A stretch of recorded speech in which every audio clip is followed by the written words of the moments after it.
दोस्तों मैं प्रिंस सैनी आपका स्वागत करता हूं हमारे चैनल लर्न एंड ग्रो में। आज हम बात करेंगे अनडैम्प्ड सिंपल हार्मोनिक मोशन के बारे में। जो अनडैम्प्ड सिंपल हार्मोनिक मोशन होता है वो क्या होता है, तो चलिए इसको समझते हैं। जब एक सिंपल हार्मोनिक सिस्टम जो है, यानी कि कोई भी सिस्टम अगर सिंपल हार्मोनिक मोशन दिखा रहा है, उस स्थिति के अंदर है वो ऑसिलेट कर रहा है विद ए कांस्टेंट एम्पलीट्यूड, और उसका जो एम्पलीट्यूड है वो कांस्टेंट हो और वो चेंज ना हो टाइम के साथ, इस तरह का जो हमारा मोशन होता है अनडैम्प्ड सिंपल हार्मोनिक मोशन होता है। अब चलिए इसको समझते हैं। इस डेफिनेशन के अंदर जो है वो क्या है, इसका मतलब क्या है। अब एक वेव की फॉर्म ले लेते हैं हम इस तरह से, और उसको हम इस तरह से दिखा देते हैं। अब इसके अंदर देखिए, इसके अंदर जो आपको ये वेव दिखाई दे रही है, अगर आप यहाँ तक इसका एम्पलीट्यूड मान लीजिए इस एम्पलीट्यूड को मान लें आप x नॉट मान लें। ये टाइम के विद रिस्पेक्ट टू टाइम हमने ये ग्राफ बनाया है, या कहें कि ये वेव फॉर्म बनाई है। तो यहाँ पर जो है इसकी पोजीशन और ये जो है टाइम, तो x और t के बीच में हमने एक ग्राफ बनाया है। डिस्प्लेसमेंट x है और टाइम t है। अब इसके अंदर देखिए x नोट जो है एम्पलीट्यूड है। एम्पलीट्यूड का क्या मतलब है कि यहाँ से यहाँ तक की जो दूरी है ये एम्पलीट्यूड है इसका, जो कि x नोट के बराबर है। तो एक सिंपल जो हार्मोनिक सिस्टम है हमारा, जो कि ऑसिलेट कर रहा है कांस्टेंट एम्पलीट्यूड के साथ। कांस्टेंट एम्पलीट्यूड का क्या मतलब है कि यहाँ पर भी सेम रहेगा, यहाँ पर भी ये सेम रहेगा, ये सारी जगह जो है कांस्टेंट एम्पलीट्यूड है इसका, यानी कि सेम एम्पलीट्यूड है हर जगह। तो ऊपर का आप देख लें या नीचे का देख लें, तो कांस्टेंट एम्पलीट्यूड के साथ ये ऑसिलेट कर रहा है और ये टाइम के साथ चेंज नहीं हो रहा, यानी कि इस तरफ टाइम बढ़ता चला जा रहा है लेकिन ये चेंज नहीं हो रहा।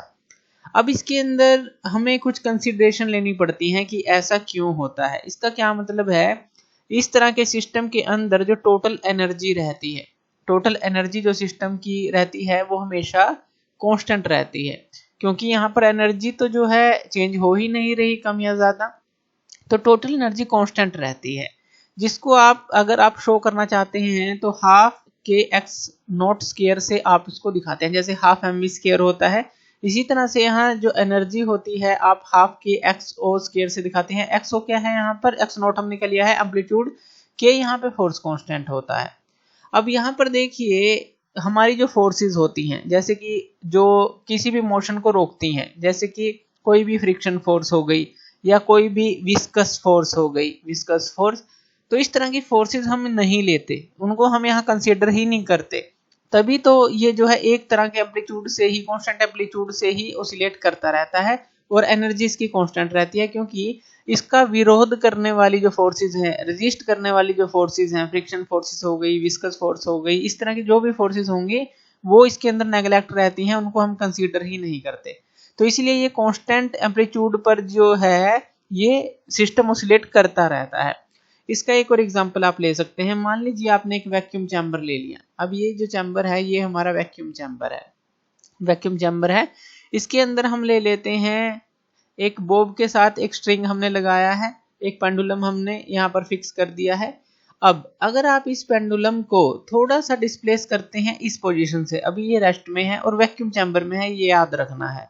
अब यहाँ पर जैसे ही आप इसको थोड़ा सा डिस्प्लेस करते हैं यहाँ पर, और डिस्प्लेस कर कर आप इसको छोड़ देते हैं, तो ये जो है ऑसिलेट करता रहेगा और कांस्टेंट एम्पलीट्यूड के साथ ही ये ऑसिलेट करता रहेगा। इसकी एनर्जी भी कांस्टेंट रहेगी, जो टोटल एनर्जी है। ऐसा क्यों है, क्योंकि जो वैक्यूम चैम्बर है इसके अंदर एयर तो है नहीं, इसको रेजिस्टेंस करने वाली चीजें, यानी कि एयर के अंदर जो पार्टिकल है, फ्रिक्शन फोर्सेस हैं, इस तरह की सारी चीजें जो हैं वो नेगलेक्ट हो जाती है यहाँ पर। तो इस तरह से ये जो है कांस्टेंट एम्पलीट्यूड के साथ जो है ऑसिलेट करता रहता है। तो ये होता है हमारा अनडैम्प्ड सिंपल हार्मोनिक मोशन, यानी कि टाइम के साथ उसके ऊपर कोई फर्क ही ना पड़े, जिस तरह से वो ऑसिलेट कर रहा है वो करता चला जाए, कितना भी समय, 1 साल 2 साल 4 साल, एक तरह से थ्योरेटिकल आप कह सकते हैं इसको, इस तरह का मोशन होता है। तो थैंक यू वीडियो देखने के लिए, और इसी तरह की वीडियोस के लिए आप हमारे चैनल लर्न एंड ग्रो पे हमें सब्सक्राइब कर सकते हैं। धन्यवाद।